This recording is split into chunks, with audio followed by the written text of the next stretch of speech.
Bonjour, aujourd'hui on parle embout de vissage. Je vous ai déjà fait une vidéo concernant les embouts de vissage que j'utilise. Je vous mets d'ailleurs le lien en description en haut à droite. Vous pourrez consulter ces embouts de vissage que j'utilise pour que ce soit des embouts à choc ou des embouts de visseuse ordinaires. Enfin ordinaires, ils sont pas vraiment ordinaires, mais vous aurez la possibilité de voir ce que j'utilise comme embout. Alors aujourd'hui on aborde les embouts de vissage d'une certaine longueur. Alors j'utilisais auparavant ce type d'embout assez fragile à l'usage, ou également ce type d'embout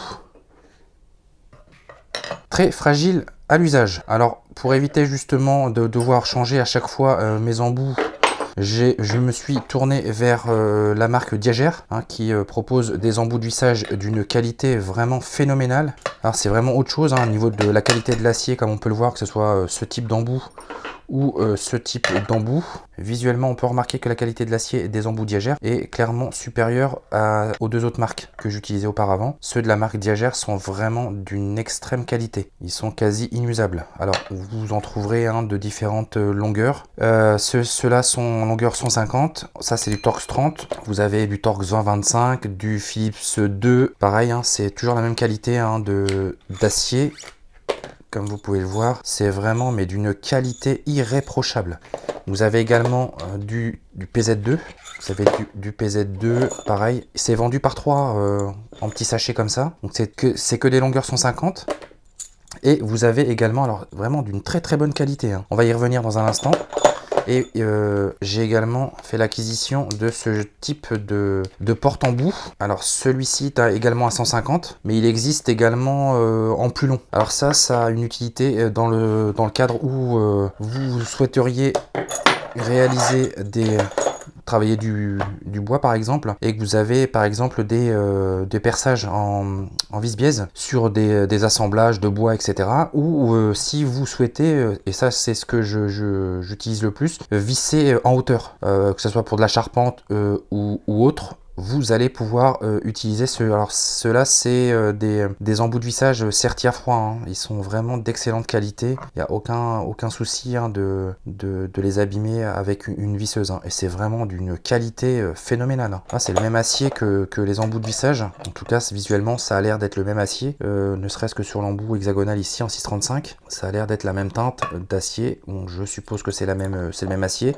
et c'est vraiment d'une excellente finition. D'ailleurs, autre chose concernant la qualité des embouts de Diagère, ce qui fait un bon embout, c'est le fait qu'il soit parfaitement droit. Vous avez des embouts qui sont légèrement déformés, visuellement ça se voit pas. Lorsque vous les installez sur des visseuses par exemple, et que vous les faites tourner, vous allez avoir cette sensation de vissage, enfin c'est même pas une sensation, vous allez avoir cet effet d'oscillation de votre embout sur le mandrin de votre perceuse. Alors soit ça vient de l'embout, soit ça vient du mandrin, le mandrin qui ne tourne pas rond. C'est ce qui fait d'ailleurs la qualité des mandrins de certaines visseuses, d'une visseuse à l'autre, on voit ça au mandrin. Alors par exemple sur cet embout là d'une marque très réputée, on se rend vite compte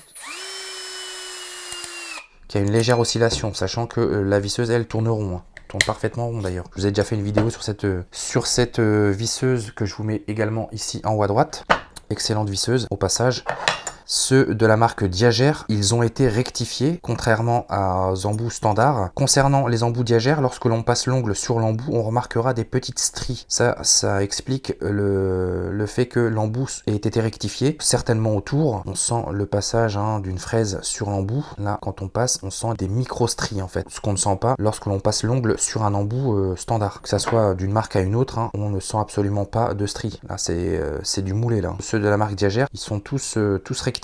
Quand on passe l'ongle, on sent que l'embout est parfaitement droit en fait. Il n'y a aucun problème là-dessus. Donc ça dénote la qualité de l'embout et également des porte-embouts. Lorsque vous utilisez des porte-embouts de la marque Diagère, alors je pense que dans le process de fabrication de leurs embouts, ils doivent certainement sertir à froid le porte-embout là, l'extrémité du porte-embout, et ensuite ils doivent venir usiner l'extrémité du cylindre ici là en métal, de manière à à pouvoir avoir quelque chose de parfaitement droit qui tourne parfaitement rond. D'ailleurs, on le remarque à l'épaisseur en fait, hein. Contrairement à d'autres embouts, ils sont légèrement plus fins. Ça, c'est également un porte-embout diagère. Ils sont légèrement plus fins. Alors, je pense qu'ils doivent être rectifiés en fait, hein, ici, et c'est pas plus mal parce que comme ça, au moins, vous n'avez pas cet effet d'oscillation. D'autant que plus l'embout est long et plus l'effet d'oscillation sera prononcé en fait, hein, s'il y a un défaut sur le porte-embout ou également l'embout en lui-même. Alors, c'est vraiment hyper pratique. Pareil, des embouts impact, enfin des embouts torsion de chez Diagère, dont je vous avais déjà fait une vidéo également, que vous allez pouvoir retrouver sur ma chaîne.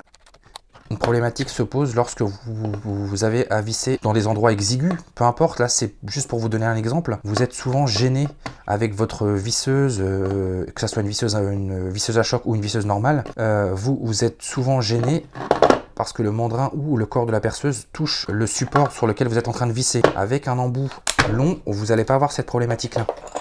Vous pouvez l'installer directement, soit directement l'embout, soit vous installez un porte-embout, peu importe, et vous allez avoir un certain dégagement en fait. Vous allez avoir le dégagement par rapport à votre support, et ça c'est vraiment hyper appréciable, et c'est même d'ailleurs indispensable parfois, hein, dans certaines situations. Vous n'allez pas avoir le choix que d'utiliser ce genre d'embout long. Alors il en existe de différentes longueurs, je sais que Diagère en vend de différentes longueurs, et c'est également le cas pour les porte-embout. Vous avez des porte-embout beaucoup plus longs, et ça c'est vraiment très pratique lorsque vous avez à visser sur des plafonds par exemple. On vous assure que c'est vraiment hyper pratique, hein. Vous pouvez, ça vous évite en fait de devoir utiliser des escabeaux lorsque vous avez une hauteur par exemple de 2,20 m, 2,30 m. Bon, après ça dépend votre hauteur également, mais c'est vraiment très appréciable de pouvoir utiliser ce genre d'embout pour vous visser sur des plafonds par exemple lorsque vous avez des vissages à faire, ou sur un escabeau ou un marchepied, peu importe, ça fonctionne. J'espère que cette vidéo vous aura intéressé et vous aura montré l'outillage que j'utilise en complément des embouts de vissage dont je vous ai d'ailleurs fait une vidéo sur ma chaîne il n'y a pas très longtemps de cela. Je vous dis à très bientôt, n'hésitez pas à vous abonner à ma chaîne et à mes réseaux sociaux. Bye.